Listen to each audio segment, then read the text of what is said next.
नमस्कार, day and night news के Hindi bulletin में आपका स्वागत है। मैं हूं दीपिका गुलाटी और खबरों की शुरुआत करते हैं अहम खबरों से। सामाजिक और राजनीतिक दिशा दशा बदलने वाली 3 लड़ाइयों का गवाह बनी पानीपत अब बेटियों के लिए लड़ेगी। बेटियों को बचाने, उन्हें पढ़ाने की आज पानीपत से आवाज़ बुलंद होगी। हरियाणा की धरती से प्रधानमंत्री नरेंद्र मोदी आज राष्ट्रव्यापी मुहिम बेटी बचाओ बेटी पढ़ाओ योजना का शुभारंभ करेंगे। पीएम मोदी दोपहर करीब 2 बजे दशहरा मैदान पहुंचेंगे। प्रधानमंत्री बेटी बचाओ बेटी पढ़ाओ योजना के तहत जनसभा में कई अहम घोषणाएं भी कर सकते हैं। वहीं मशहूर अभिनेत्री माधुरी दीक्षित को योजना का ब्रांड एम्बेसडर बनाया गया है।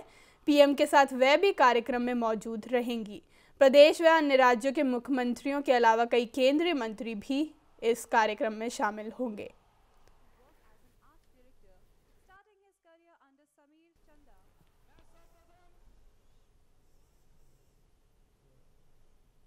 बाबा की फिल्म मैसेंजर ऑफ गॉड को लेकर माहौल गर्मा गया है। मैसेंजर ऑफ गॉड फिल्म को लेकर टकराव थमने का नाम नहीं ले रहा। बताया जा रहा है कि सिख समुदाय फिल्म के विरोध में ज्ञापन देने लघु सचिवालय पहुंचे तो उनका टकराव डेरा मुखी के समर्थकों से हो गया था, जिसे प्रशासन ने सूझबूझ कर परिचय देते हुए टाल दिया था। वहीं सिख संस्थानों ने हुए घटनाक्रम के लिए पुलिस के खुफिया तंत्र की नाकामी को जिम्मेदार बताया है। सिख समुदाय फिल्म के विरोध के लिए आगे की गुप्त रणनीति पर काम करने के संकेत देने लगे हैं। सिख नेता कंवलजीत सिंह अजराना ने कुरुक्षेत्र के गुरुद्वारा छठी पातशाही में बैठक कर कुरुक्षेत्र में फिल्म ना चलने देने का ऐलान कर दिया है।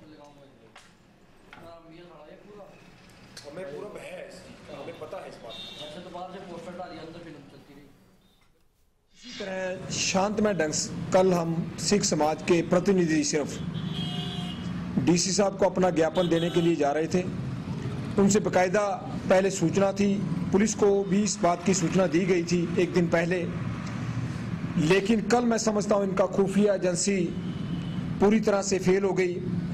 पुलिस को जो वहां व्यवस्था करनी चाहिए थी बिल्कुल नहीं थी। हमारे से पहुंचने से पहले योजनाबद्ध तरीके से जो डेरे के, मैं तो ये कहूंगा कि गुंडे, क्यों उन्होंने हाथों में हथियार, सिर पर उन्होंने हेलमेट डाले हुए थे, वह वहां हमारे पर हमला करने के लिए तत्पर बैठे थे। इनके खिलाफ सख्त से सख्त स्वयं प्रशासन और पुलिस कार्रवाई करे।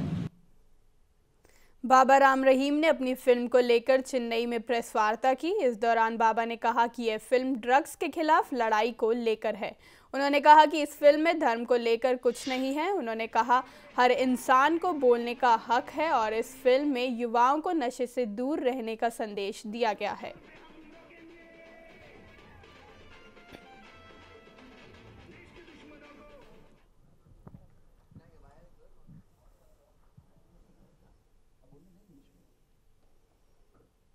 ड्रग्स जो यूथ लेता है तो हिमसेल्फ कॉन्फिडेंस के साथ कैसे छोड़ सकता है, एक तो ये है। और मेनली ये रियल स्टोरी है कि हमारे साथ हम लोगों का 5 करोड़ लोगों का ड्रग छुड़वाया है, तो उसमें 70% यूथ है।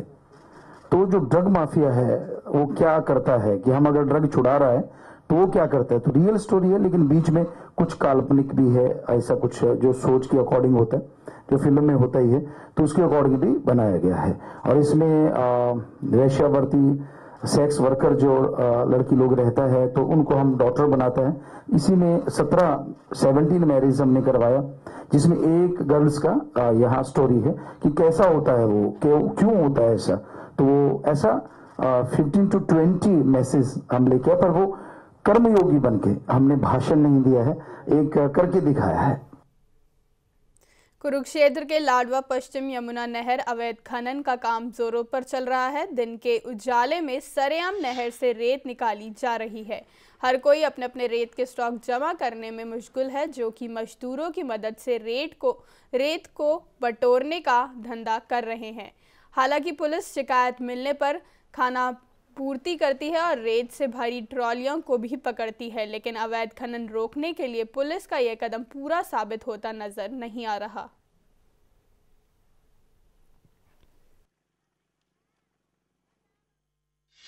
खनन में जब भी हमें कोई सूचना मिलती है तुरंत कार्रवाई होती है। गाड़ी कट दी, काफ़ी पीछे भी हमने गाड़ियाँ ट्रालियाँ वगैरह पकड़ी हैं। अभी जब भी अगर किसी को भी सूचना मिले तो हम उसी टाइम तैयार हैं। खुद भी हम जब भी हम बाहर गश्त में या इलाके में होते हैं तो हम चेक करते हैं। तो अभी भी पकड़ी हैं ट्रालियाँ? हाँ, अभी ट्रालियाँ पकड़ी हैं और आगे भी हमारा प्रयास ये है कि अवैध खनन ना हो।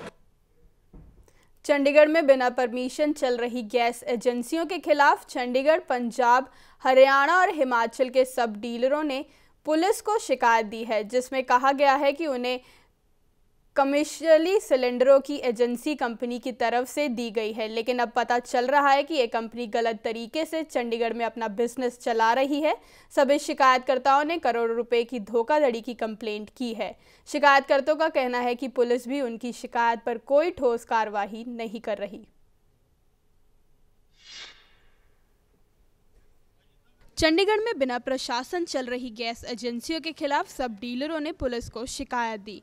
शिकायतकर्ता बीएस शाही ने बताया कि गत 7 जनवरी 2014 को एसएसपी को सुपर डीलर मोहिंदर शर्मा के खिलाफ शिकायत दी गई थी। उन्होंने बताया कि मोहिंदर शर्मा ने लगभग कई लोगों से करोड़ों रुपए ठगे हैं, जिसके चलते ये अवैध कारोबार कर रहा है। उन्होंने कहा यहां तक कि चंडीगढ़ के एसडीएम ने रेड करके कई गैस सिलेंडर जब्त किए हैं। 1 साल से शिकायत दी गई है, जबकि 10-12 शिकायतें दी जा चुकी हैं, पर आला अधिकारी केवल कार्रवाई का हवाला देकर पल्ला झाड़ रही है।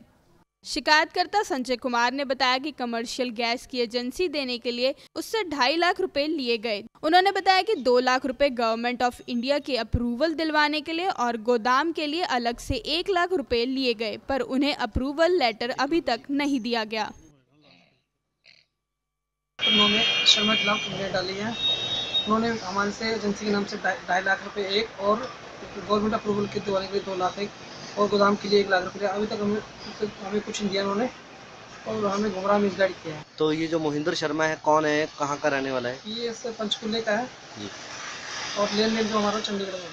चंडीगढ़ में। तो अभी तक कोई कार्रवाई हुई है इस शिकायत पर? अभी तक तो मैंने कंप्लेंट डाली में। तो क्या चाहते हैं आपकी? मैं तो चाहता हूँ इस पर कानूनी कार्रवाई हो और पुलिस जल्दी इस पे एक्शन ले। वहीं मोहिंदर शर्मा का कहना है कि उसने किसी से कोई धोखाधड़ी नहीं की है और उन्हें हटाने की साजिश की जा रही है। उन्होंने कहा कि उन्हें मानसिक तौर से परेशान किया जा रहा है, जिसके खिलाफ वे मानहानि का केस दर्ज करेंगे। बिना परमिशन चल रही गैस एजेंसियों के खिलाफ शिकायत करने पर भी आला अधिकारी केवल कार्रवाई का हवाला देकर पल्ला झाड़ रहे हैं, जिससे कई सवाल खड़े हो रहे हैं। कैमरामैन गिरीश दुर्गापाल और मनोज राठी के साथ Deepika Gulati, day and night news, Chandigarh. Chamba के साओ क्षेत्र के लिए गजानंद से संगेरा तक बनी पानी की नहर बंद होने के कारण पंचायत के किसानों को भारी दिक्कतों का सामना करना पड़ रहा है। क्षेत्र में 6 किलोमीटर तक फैली ये नहर 2008 से बंद पड़ी है, जिस कारण धान की फसल को भी किसानों ने उगाना अब बंद कर दिया है। लोगों का कहना है कि वह इस समस्या को लेकर प्रशासन और आईपीएच अधिकारियों से कई बार मिल चुके हैं और इस बारे में लिखित में भी कई बार शिकायत कर चुके हैं, लेकिन उनकी पानी की समस्या समाप्त होने का नाम नहीं ले रही।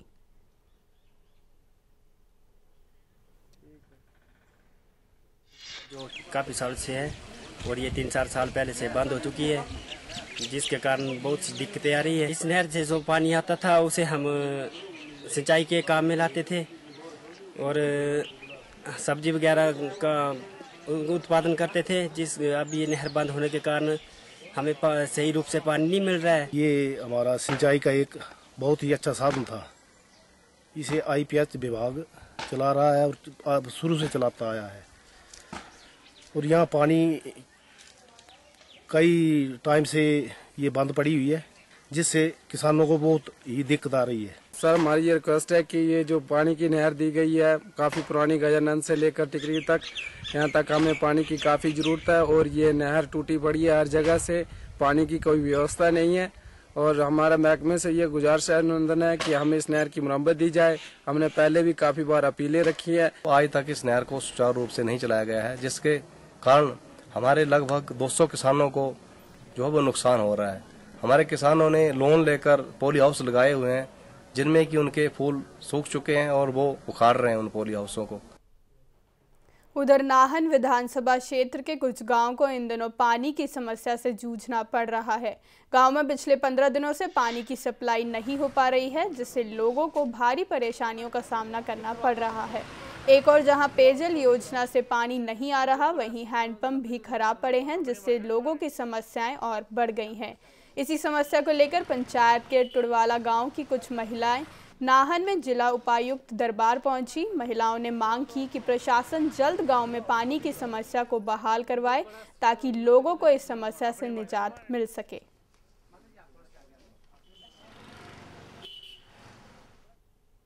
पानी की है बहुत ज़्यादा, पानी हेडपम्प का पानी भी खत्म हो गया, नाले में पानी मिलता है, हेडपम्प खराब हो।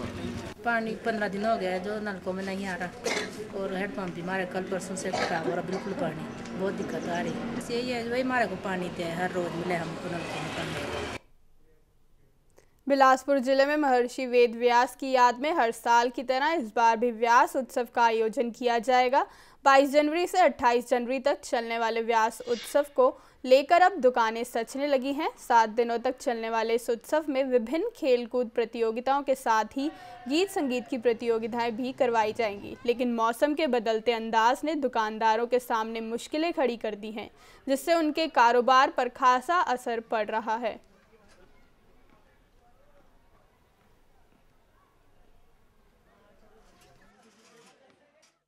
ऐसे ही अब मौसम तो आपको दिख ही रहा है, ये दुकानदारों का नुकसान तो है ही, ये मौसम ऐसा रहा तो हर बार काम ठीक हो जाता है, लेकिन इस बार कुछ मौसम को देखते हुए ऐसा लग रहा है कि इस बार कहीं ऐसे ही ना हो जाए। बस बिल्कुल पड़ सकती है जी, मौसम हुआ तो ऐसा पड़ेगी, बिल्कुल ठंडी भी है, ऊपर से मौसम भी खराब ही है। भाई वेद व्यास जी की जन्मभूमि व्यासपुर में उन्हीं को समर्पित व्यास उत्सव पिछले कई वर्षों से आयोजित किया जाता रहा है। 22 तारीख से 28 तारीख तक यहाँ बास्केटबॉल स्टेडियम में ये उत्सव मना रहे हैं। इस उत्सव में और भी जो सामाजिक क्षेत्र में या अन्य क्षेत्रों में अच्छा कार्य कर रहे हैं, उनको भी सम्मानित किया जाता है। कश्मीर घाटी को पूरे देश से जोड़ने वाला एकमात्र सड़क मार्ग श्रीनगर जम्मू राष्ट्रीय राजमार्ग ताज़ा बर्फबारी के चलते बंद कर दिया गया है। पत्नी टॉप और जवाहर टनल के आसपास के इलाकों में हुई ताज़ा बर्फबारी के बाद राजमार्ग पर यातायात बंद कर दिया गया है। इसके चलते राजमार्ग पर सैकड़ों गाड़ियां फंस गई हैं।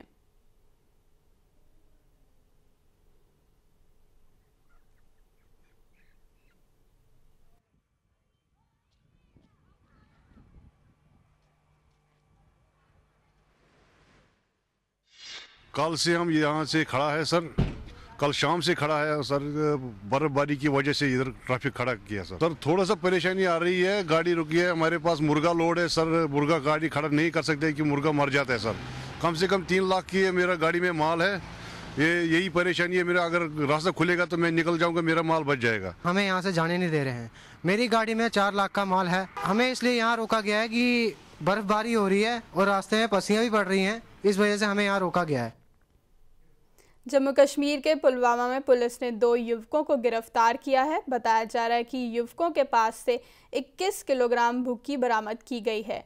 पुलिस का कहना है कि चेकिंग के लिए टाटा सूमो गाड़ी को रोका गया और गाड़ी में सवार युवकों के पास से 21 किलोग्राम भुक्की बरामद की गई। पुलिस ने बताया कि वाहन को सील कर दिया गया है और दोनों युवकों को भी गिरफ्तार कर लिया गया है।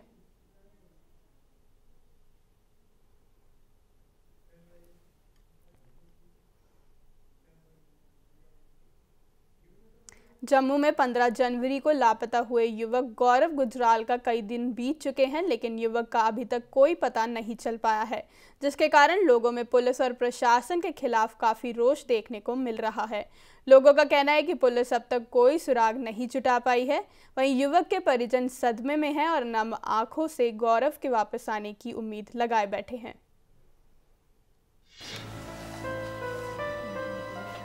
घर आ रहा हूँ, अभी तक कोई नहीं आया घर में। और पूरा परिवार इसमें सब उसको ढूंढता रहा।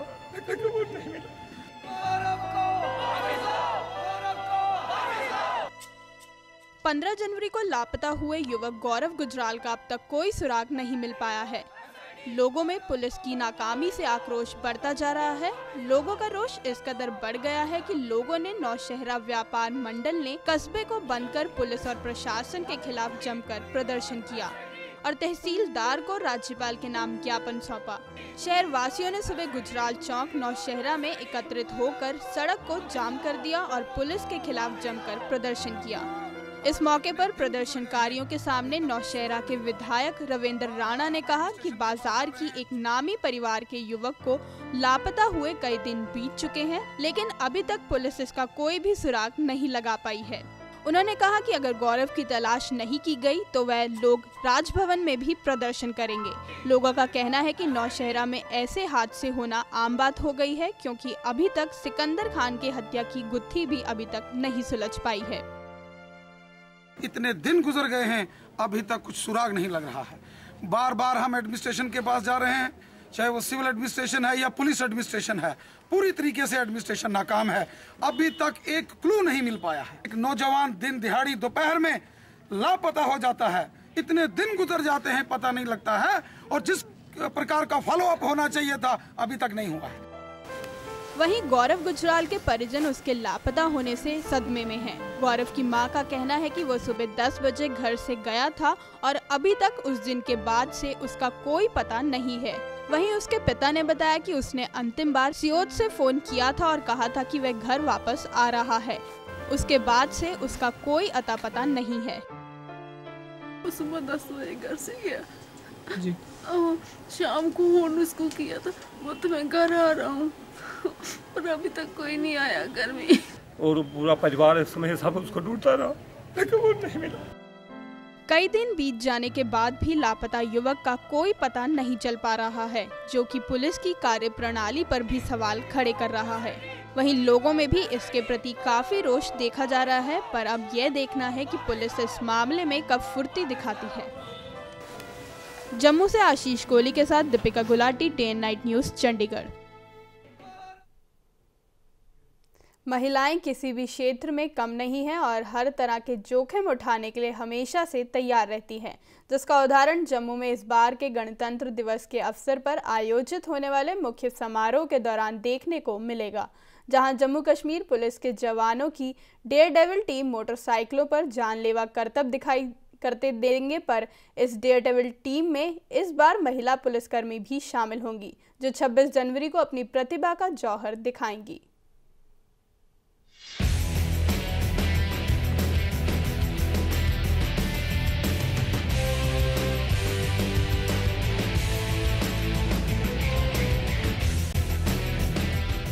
जम्मू कश्मीर की महिलाएं ना तो देश की सेवा करने में पीछे हैं और ना ही किसी तरह का कोई जोखिम उठाने में। इस बात का उदाहरण इस बार के गणतंत्र दिवस के अवसर पर स्टेडियम में आयोजित होने वाले मुख्य समारोह के दौरान देखने को मिल जाएगा।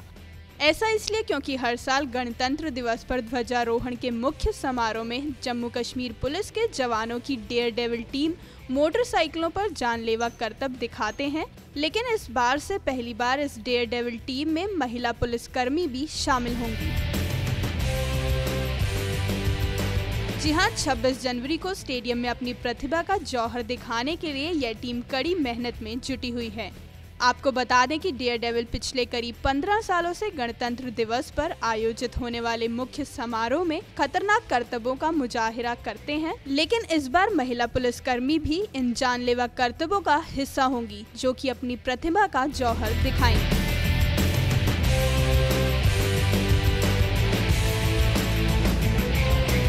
ये 2000 से हमने ये टीम खड़ी की हुई है। ये पहली बारी है जिसमें हमने लड़कियां लाई हुई है, तो तकरीबन इसमें 10 लड़कियां लाई हुई है। ये डीजी साहब की मेहरबानी से और एडीसी साहब हमारे जो एसएम साहब, इसके अलावा हमारे ये एडिशनल आईजी साहब हैं मुकेश सिंह साहब, जिनकी बदौलत हमने ये मतलब ये टीम खड़ी की हुई है। और इतना तकरीबन 3-4 लाख रुपए का खर्चा आ गया इसमें सिर्फ इक्विपमेंट का इस बार। तो इस बार हमने पहली बार लड़कियों को लाया हुआ है और नए इवेंट्स इसमें बनाए हुए हैं हमने कि आपको अब मैं बताऊंगा, इससे पहले भी हमने कहीं मतलब ये जो खेले की हुई है उसमें काफ़ी हमें नुकसान हुआ है। काफ़ी जवानों का मतलब किसी का टांग टूटी हुई है, किसी जैसे मैं खुद इंचार्ज हूँ, मेरे अपना दांत टूटे हुए हैं इसके दौरान। तो ये काफ़ी जोखिम मतलब काम है। हालांकि ये महिला पुलिसकर्मी पहले से ही देश की रक्षा के लिए जी जान से जुटी हुई हैं, लेकिन उन्हें ये डेयर डेविल टीम में हिस्सा लेकर जोखिम भरे करतब दिखाने का मौका मिला तो इन्होंने अपने हौसले को हवा देकर लोगों को दांतों तले उंगलियां दबाने के लिए मजबूर करने का मन बना लिया। सर, एक अच्छी फीलिंग होती है कि अगर लड़के हर काम कर सकते हैं, ऐसी बात नहीं, आजकल मेल्स और लेडीज दोनों कंबाइन बराबर जॉब करते हैं हर फील्ड में। तो अगर हम वैसे तो हम कहते हैं कि लड़कियां स्कूटी इसके अलावा कुछ ड्राइव नहीं कर सकती, लेकिन बुलेट की वजह से हमें एक इंस्पिरेशन भी मिली है कि लाइफ में कुछ अचीव कर सकते हैं। सर, पुलिस में रह के तो वैसे भी हम सेवा पुलिस गवर्नमेंट की भी कर रहे हैं और सिविलियंस की भी कर रहे हैं, तो इन फ्यूचर और अच्छा करेंगे। सर, रिस्क तो है, लेकिन हमारे जो इंस्ट्रक्टर्स हैं, हमारे जो भी उस्ताद हैं यहाँ पे, वो हमें काफी अच्छी गाइडेंस दे रहे हैं, क्योंकि उनकी गाइडेंस के बिना ये पॉसिबल नहीं था। किसी भी क्षेत्र में महिलाएं पुरुषों से कम नहीं हैं। ये बात इन महिला पुलिसकर्मियों ने साबित करके दिखा दिया है और ये महिलाएं दूसरी महिलाओं के लिए भी प्रेरणा का स्रोत साबित होंगी। जम्मू से आशीष कोहली के साथ Deepika Gulati, day night news, Chandigarh. Mumbai share बाजार का सेंसेक्स आज के शुरुआती कारोबार में पहली बार 29,000 अंक के पार पहुंच गया है। वहीं नेशनल स्टॉक एक्सचेंज का निफ्टी भी आज के शुरुआती कारोबार में पहली बार 8,754.65 अंक पर पहुंच गया। बाजार विश्लेषकों के मुताबिक घरेलू शेयर बाजार में पूंजी प्रवाह जारी रहने के बीच कंपनियों के दिसंबर तिमाही के बेहतर नतीजों से घरेलू शेयर बाजार में तेजी आई। बम्बई शेयर बाजार के प्रमुख सूचकांक BSE कल सर्वकालिक ऊंचाई पर बंद हुआ था, जो आज के शुरुआती कारोबार में 124.02 अंक अथवा 0.42% उछलकर 29,1288 अंक के नए रिकॉर्ड स्तर पर पहुंच गया।